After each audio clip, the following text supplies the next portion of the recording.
Olha aí, minha gente, ó, aproveita aqui o nosso papo reto, que nós vamos falar sobre arte sacra. Manda sua mensagem pelo YouTube, youtube.com/TV Rede Vida. Põe aí, você pode fazer perguntas, porque agora o papo vai ser muito legal. Eu preparei um VT para a gente dar aquela ilustrada no assunto com a nossa convidada, que olha, essa é de primeira mão, hein? Dá uma olhadinha aqui no VTzinho que nós preparamos para você. A arte sacra representa uma forma de manifestação artística que está intimamente relacionada com a religiosidade e o sagrado. Sua função é servir de adorno para os locais em que os ritos e celebrações religiosas ocorrem. Assim, envolvem as sensações de religiosidade e fé dos fiéis envolvidos, mediados por um ambiente sagrado chamado de espaço litúrgico. Vale lembrar que a arte sacra, da mesma forma que outras manifestações artísticas, é um reflexo da história e cultura. Assim, ela não possui um estilo definido, visto que depende da época em que foi produzida, bem como da cultura a qual está inserida. Na arte sacra católica, destaca-se a arquitetura das igrejas e templos, pinturas, mosaicos, painéis no teto das igrejas, desenhos de passagens bíblicas, utensílios litúrgicos, vestimentas, etc. Se ficou curioso, acompanhe o nosso papo reto de hoje e conheça mais sobre o assunto. Muito bem, minha gente, por isso, para a gente falar sobre esse assunto, nós temos aqui ela que é doutora, doutora em Ciências da Religião pela PUC, aqui de São Paulo, coordenadora do grupo de pesquisa Arte Sacra Contemporânea e Religião.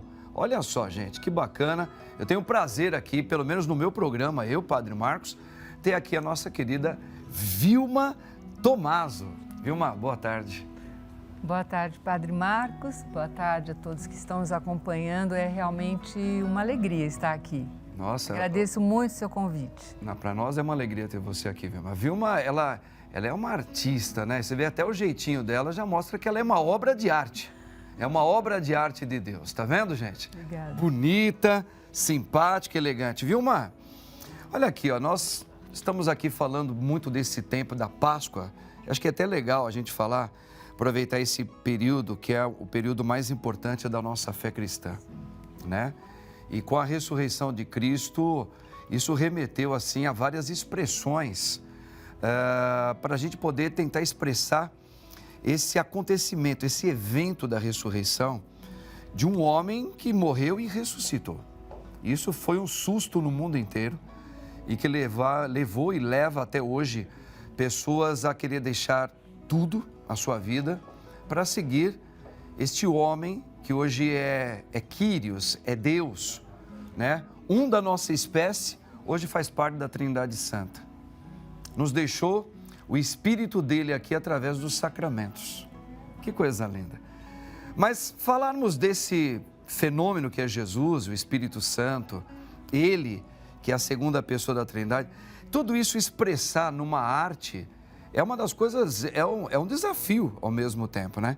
Então, quando a gente fala de arte sacra, acho que talvez de uma maneira bem resumida, Vilma, como é que para o nosso povo, principalmente aqui em São Paulo, no Brasil, né, em geral, a gente vê hoje muitas igrejas católicas que não têm muito esses sinais do sagrado. O que seria essa arte sacra de uma maneira bem resumida, Vilma? Vou tentar resumir, né, Padre? Porque a coisa é bem grande, né? A sua pergunta dá uma tese de doutorado, por exemplo. Mas vamos lá, vamos simplificar, né? A arte sacra, cristã, católica, ela é um serviço litúrgico. O que faz o artista sacro? Seja ele arquiteto, seja ele um artista de imagens, ele prepara o espaço litúrgico para a presença. Que presença? A do Cristo. Para a nossa liturgia, né? Sim.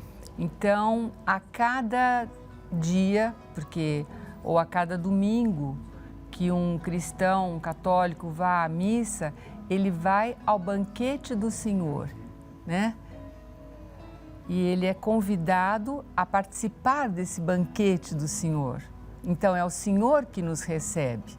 Então, o artista sacro, ele tem que ter essa preocupação. Ele não aparece, né? Ele tem que preparar esse espaço. É isso, né? A arte fazendo um resumo do resumo do resumo. A Idade Média, assim, foi um período que hoje a gente conhece pelos livros. Sim. A gente estudou, muitas pessoas estudaram, que as igrejas, a igreja ela era praticamente o cérebro do mundo, né? Sim. Ela tomava conta o povo todo praticamente era cristão. E as igrejas, existia sempre aquele público com menos estudo, e as grandes catedrais que eram construídas, elas se preocupavam muito em retratar sinais, uma linguagem para esse povo que não conseguia compreender a Bíblia, o aramaico, o latim, muitas vezes, que era difícil para esse povo compreender o mistério de Cristo. Então, a arte foi muito importante para ser desenvolvida ao entrar no templo, e ali era como se reportasse o mistério da missa, começando lá em Gênesis até chegando na ressurreição de Cristo. Os vitrais, as paredes, é isso também, Sim. Vilmar? Exatamente. Primeiro, a Idade Média, embora muita gente fale que foi uma Idade das Trevas, isso não é verdade, né? Há muitas décadas, os historiadores importantes têm dito que isso não vale mais, isso não é uma verdade. Sim. Então, mas foi uma idade, uma época que a cristandade estava muito presente. O Cristo era presente, como o senhor falou, em todas as instâncias. Não era só, a pessoa não ia à missa e lá celebrava, depois ia para casa, tinha outra vida. A vida toda, na hora que ele ia cultivar, na hora que ele ia viver, na hora que ele ia trabalhar, na hora que ele ia comer, né? Sim. Porque é um ato sagrado também, né? Sim.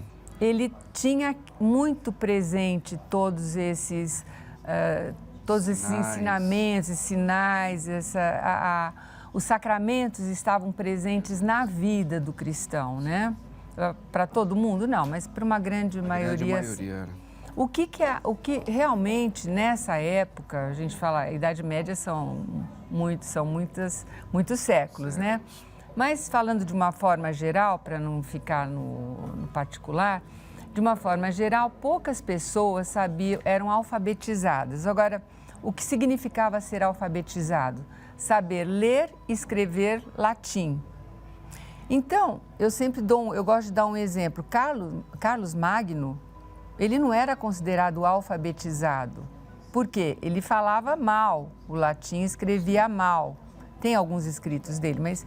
Então, não era o povo pobre, não é vamos dizer assim, não está diminuindo quando fala arte dos analfabetos, porque a maioria era.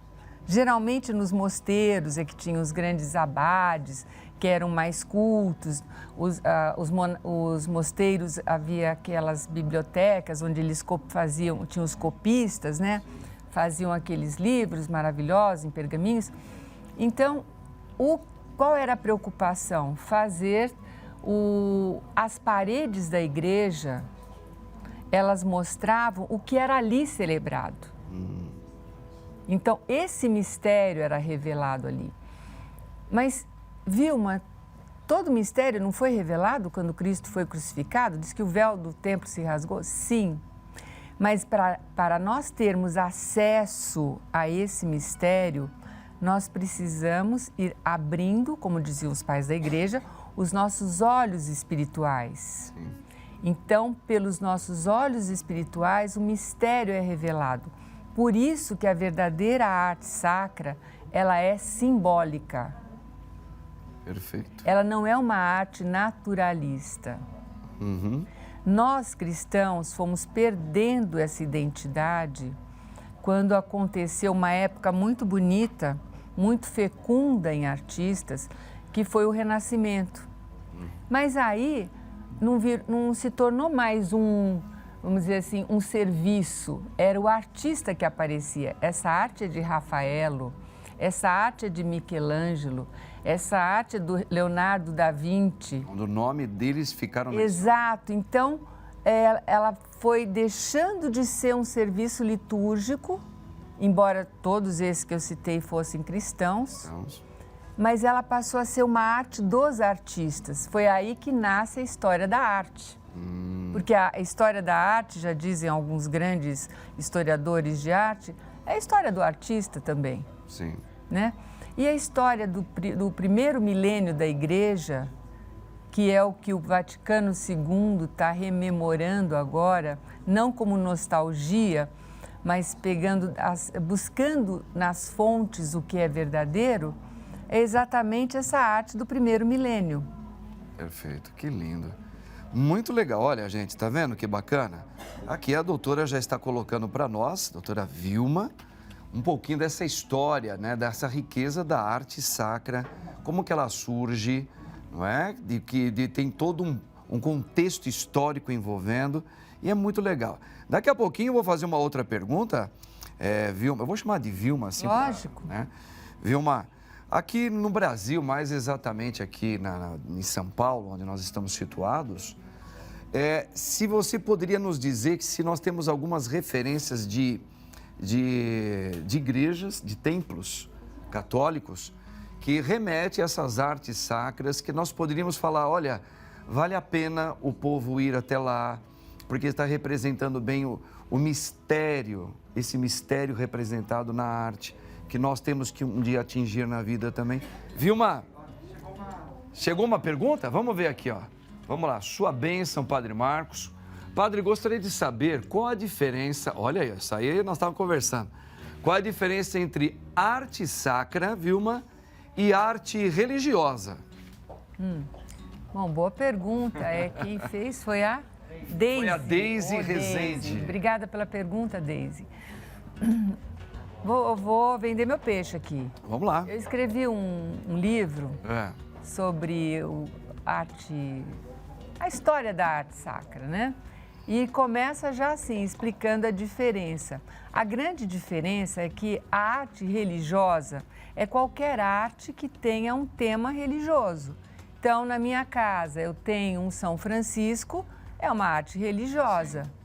Sim. Se eu tenho um quadro, esse livro, opa! É esse livro. É esse livro aqui, ó. Olha aqui. Tem essa questão, sabe, Deise, foi bom você ter feito essa pergunta, porque a coisa ficou tão complicada, porque tem muita gente, às vezes, que não concorda com isso, mas veja, eu não estou falando a minha opinião, eu falo sobre a igreja, né, a igreja católica. Então, ao invés de arte sacra, alguns estão preferindo até chamar de arte litúrgica. Como eu falei no começo, aquela arte que serve, que é um serviço litúrgico, né? O artista prepara o espaço para uma presença, para a presentificação, né? Cristo está no meio de nós, não está, Padre? Está no meio de nós. O Senhor esteja convosco, Ele está no meio de nós. Isso não é algo que a gente está falando por falar, é uma verdade de fé, né? Uma verdade da nossa fé. Então, eu não sei se eu respondi para Deise. Está muito claro. Mas se você quiser mais aprofundamento, e agora esse livro também tem pelo Kindle, viu? A Paulus lançou no Kindle. Olha aqui, gente. E-book. E-book, olha aqui, ó. Mais uma vez esse livro. É pesado, né? Mas é uma... E aqui retrata bem essa explicação entre a arte religiosa e a arte sacra, ok? Tá aqui, ó. Bacana. Muito bem. Doutora, aqui em São Paulo, por exemplo, a gente vive aqui em São Paulo, nesse estado do Brasil, existem alguns templos assim que nós podemos hoje visitar e nós vamos encontrar uma arte sacra correspondente ao mistério do Senhor? Sim. Tem algumas assim? Existem, sim. Existem várias. O Pátio do Colégio. Pátio do Colégio. Foi feito a reforma, né? Pelo Cláudio Pastro. A Arquidiocese de Campo Limpo é muito bela também. Olha, eu tenho medo de citar, porque a gente sempre esquece, né? Não, mas algumas então, as pessoas ficam tristes depois. Tem uma igreja muito bonita, que também foi feita pelo Cláudio Pastro, que é São Geraldo, do Colégio Santo Américo, no Morumbi. Então, algumas. Há outros. O Cláudio Pastro deixou um legado, né? Sim. E alguns artistas, não que copiam, eles têm a sua arte, né? Também não vou citar, porque são vários artistas, são meus amigos, e eles estão indo por essa via, né? A via do mistério, né? Da revelação do mistério.